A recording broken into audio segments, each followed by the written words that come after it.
Où trouver tous les produits 100% Outre-mer? Chez Tropique Marché à Saint-Ouen. Les fruits et légumes et toutes les spécialités salées et sucrées servies avec bonne humeur par une équipe exclusivement ultramarine. Retrouvez l'ambiance et le goût du pays chez Tropique Marché à Saint-Ouen-sur-Seine et sur tropiquemarché.com. Voici quelques-uns des sujets que nous allons aborder ce soir.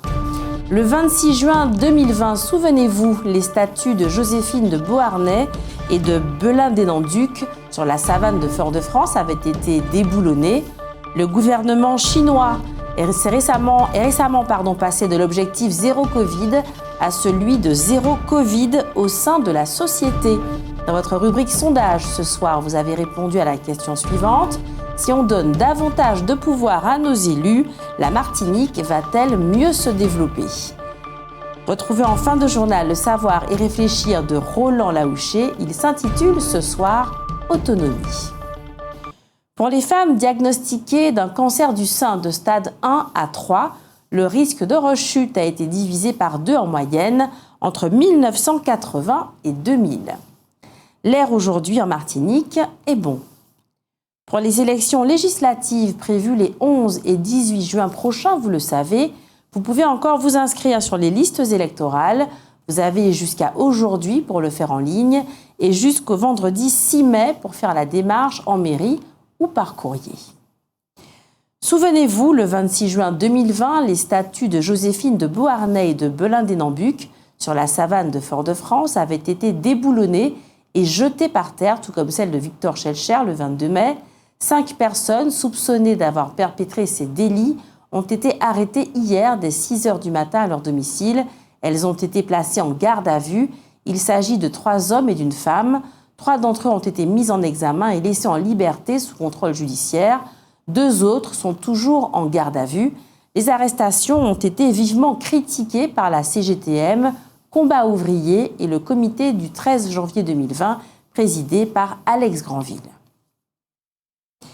Combat ouvrier a également réagi à l'arrestation de ses militants. Nous vous lisons aussi son communiqué.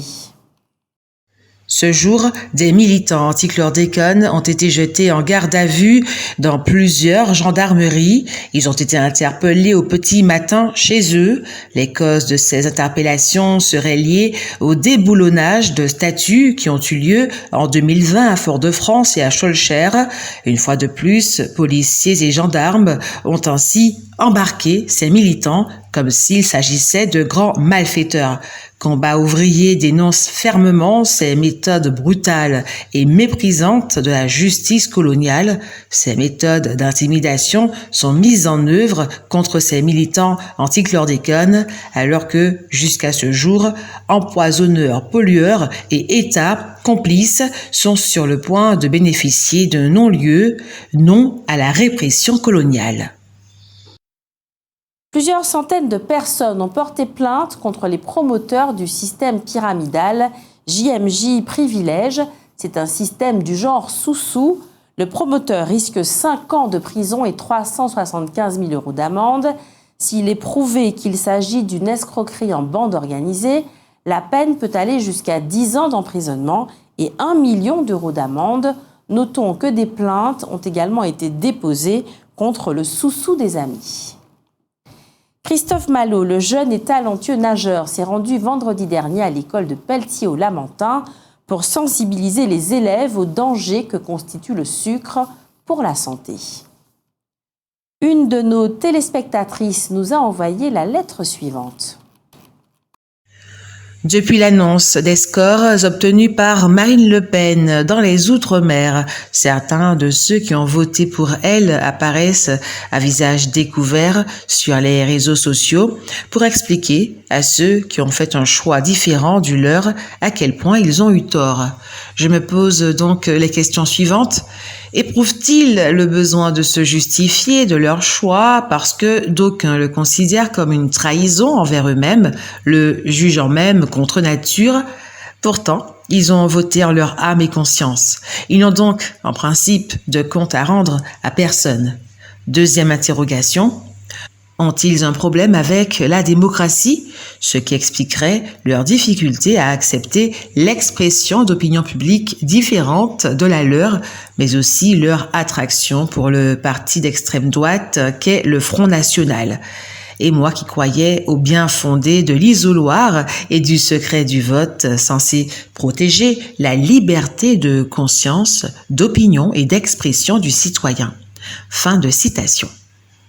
10 entreprises martiniquaises participent à la foire de Paris, parmi elles la boulangerie Surena ou Cœur des Îles, qui fabrique notamment des chocolats de première communion.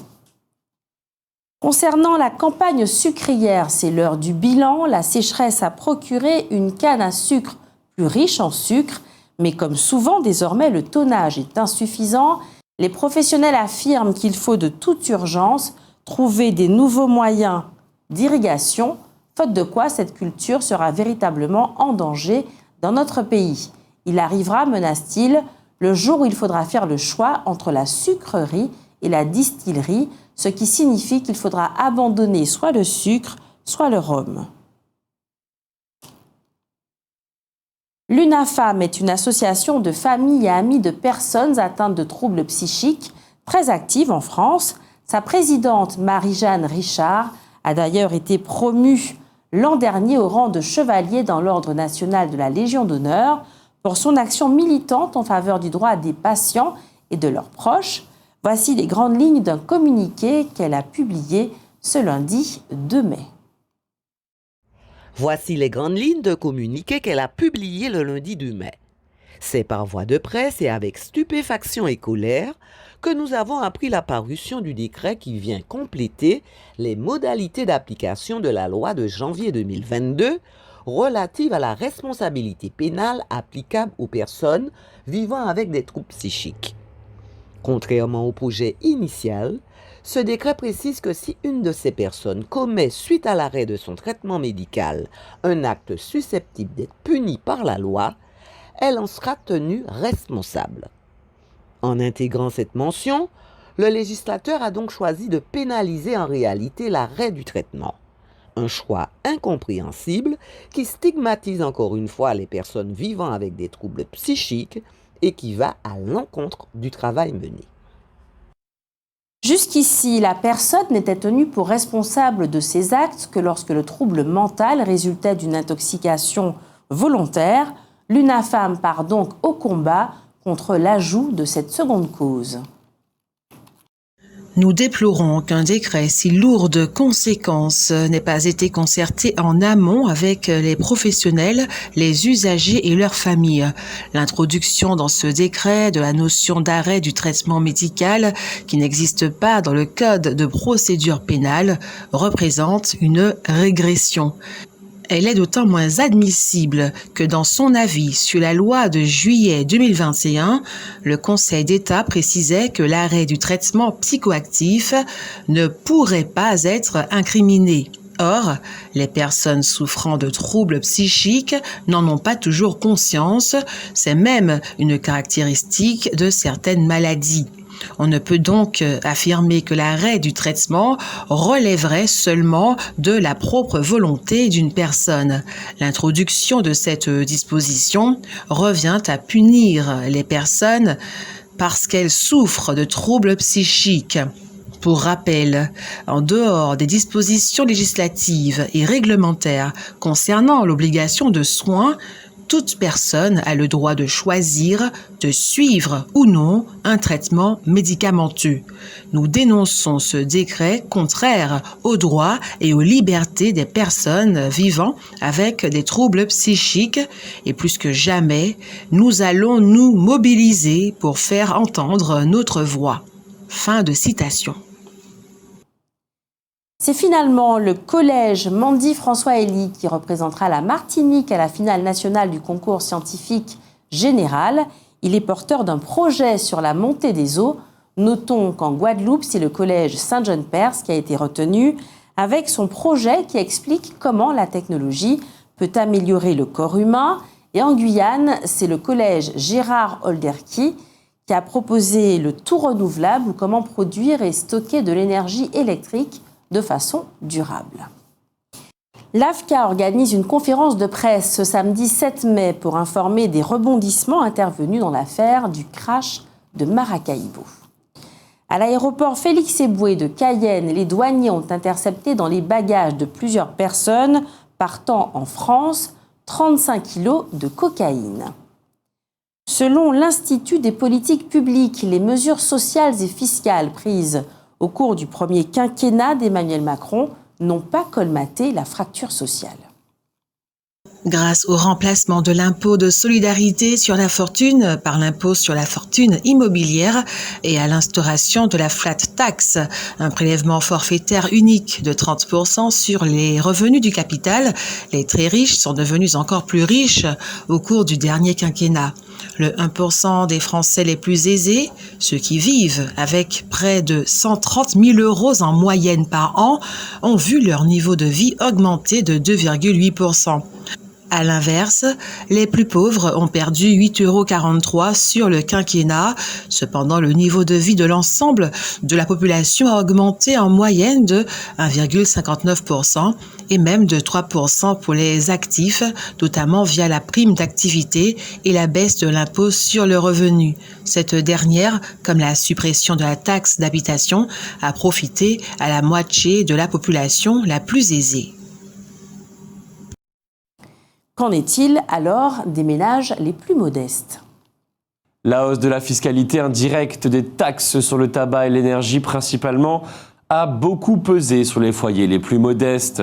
Ces derniers ont, en outre, été pénalisés par la sous-revalorisation des prestations familiales et par la baisse des aides au logement. Notons par ailleurs qu'une même réforme peut avoir des impacts différents sur les ménages selon leur statut. Par exemple, pour les actifs, la hausse de la CSG a été compensée par la suppression des cotisations salariales dont, bien évidemment, les retraités ne pouvaient pas profiter. Certes, suite au mouvement des Gilets jaunes, Emmanuel Macron n'a finalement pas appliqué la hausse de la CSG aux pensionnés les plus modestes.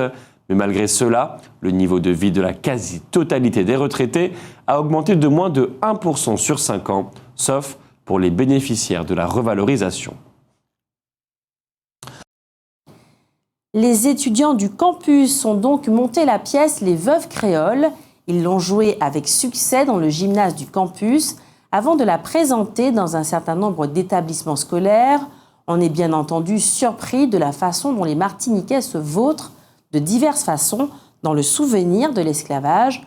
On a du mal à imaginer les Juifs faisant des pièces de théâtre sur la Shoah ou les Arméniens sur le génocide dont ils ont été victimes ou les Algériens confrontés aux tortionnaires du colonel Massu. La Chine poursuit son objectif 0 cas de Covid en pratiquant le confinement. En Chine, le nombre de personnes testées positives au Covid-19 augmente de façon exponentielle depuis que le variant Omicron, particulièrement contagieux, circule. Or, seul un faible pourcentage de la population a reçu une 3e dose de vaccin. On sait aussi que les personnes fragiles, dont les plus âgées, peuvent développer une forme grave de la maladie, même si Omicron est moins virulent que son prédécesseur Delta. Le problème, c'est qu'en dehors des très grandes villes, les établissements de soins chinois sont très mal équipés, voire vétustes dans les campagnes notamment. Par conséquent, les possibilités de prise en charge des patients sont insuffisantes et les conditions loin d'être optimales. Aux yeux des dirigeants politiques, la prévention apparaît donc comme la seule solution pour éviter que le virus ne se propage sur tout le territoire.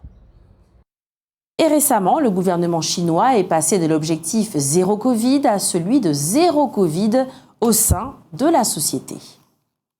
Dans les régions les plus touchées par le Covid, toute personne déclarée positive doit obligatoirement quitter son logement et résider dans l'un des centres spéciaux créés à cet effet, des centres qui sont donc considérés comme hors société en quelque sorte. Certes, il y a des protestations, des manifestations à Shanghai notamment, mais globalement, la population chinoise attend réellement de son gouvernement qu'il la conduise jusqu'au 0 Covid. Quant aux dirigeants, la poursuite de ce but est pour eux une façon de montrer au monde leur efficacité et donc la supériorité de leur système politique sur celui des démocraties occidentales. Rappelons que depuis le début de la pandémie, Moins de 5000 morts du Covid ont été officiellement recensés en Chine, contre près d'1 million aux États-Unis. Mais cette politique a un coût économique. Ainsi, la croissance du PIB cette année n'atteindra pas 5%, alors qu'elle devait se situer à près de 6%. Elle a aussi un coût sur la santé mentale tout particulièrement. Les troubles psychiques, dépression et suicides ont beaucoup augmenté. Comme à l'accoutumée à l'occasion du Mai de Saint-Pierre, cette manifestation créée par le Rotary Club il y a maintenant 47 ans, il y aura de nombreuses manifestations culturelles dans la ville. La mairie rappelle que cette année, il y a 120 ans que la montagne Pelée a explosé, tuant 30 000 personnes. Cela représentait 1/5 de la population, ce qui est énorme. Une vingtaine de navires marchands ont coulé dans la baie. Le CDST a mis en place une exposition particulière à cette occasion.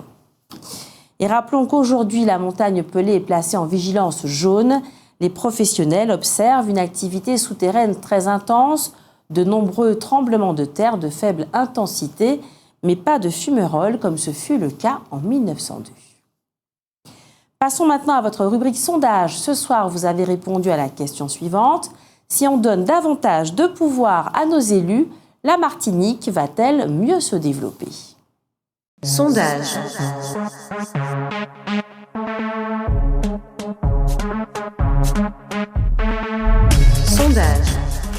Sondage. Si on donne davantage de pouvoir à nos élus, la Martinique va-t-elle mieux se développer ?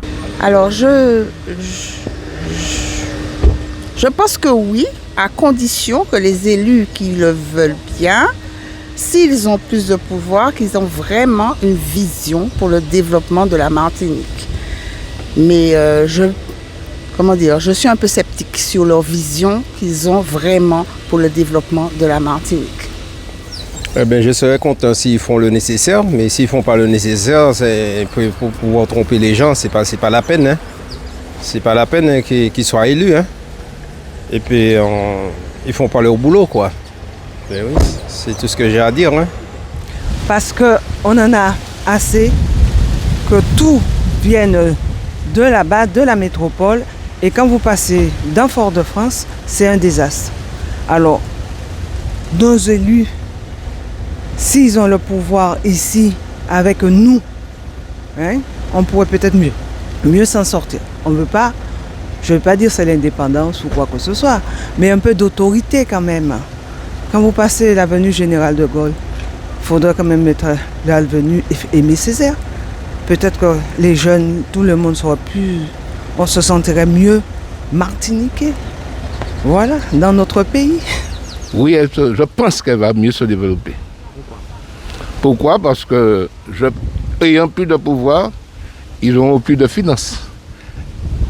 Ils pourront faire ce qu'ils ont envie de réaliser. Ils ont un plan. De toutes les façons, quand on fait de la politique, on a un plan de 10 ou 20 ans, parce qu'on ne fait pas de la politique pour un jour.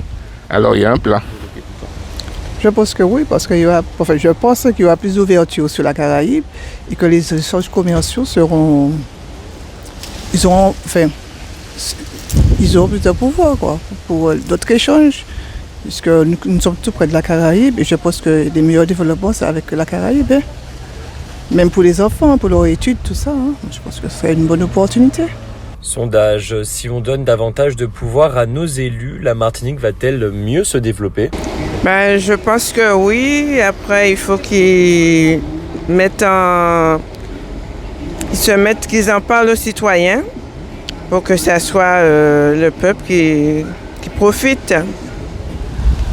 Bonne question. Je pense qu'en réalité, c'est plutôt la question de l'utilisation des pouvoirs plutôt que le nombre de pouvoirs, je dirais. Et puis, surtout, la véritable question des projets qu'on pourrait avoir pour la Martinique. Mais pour le reste, à voir. Je pense que oui et non. Tout simplement parce que déjà, ils ont déjà un certain pouvoir. Et avec le pouvoir qu'ils ont, je vois que ça n'avance pas trop. Leur donner un peu plus, est-ce que ça va changer quelque chose ? J'espère, mais je ne suis pas certain. Je ne suis pas certain. Mais ce serait une bonne chose qu'ils aient plus. Mais avec ceux qu'ils ont déjà, je trouve que rien n'avance. Alors j'ai un petit peu de doute quand même. Peut-être, mais bon, de toute façon, quel que soit le niveau de pouvoir, c'est une question de volonté. Donc avec le pouvoir qu'ils ont là, je pense qu'ils pouvaient quand même déjà développer pas mal de choses qui ne sont pas encore développées. Donc plus de pouvoir, plus de volonté peut-être, mais faut voir. On n'est pas assez solidaire en Martinique, malheureusement. Sondage. Outremernews.fr, le site de l'actualité Outre-mer, 24 heures sur 24 et 7 jours sur 7. Retrouvez la chaîne Outremer News sur YouTube.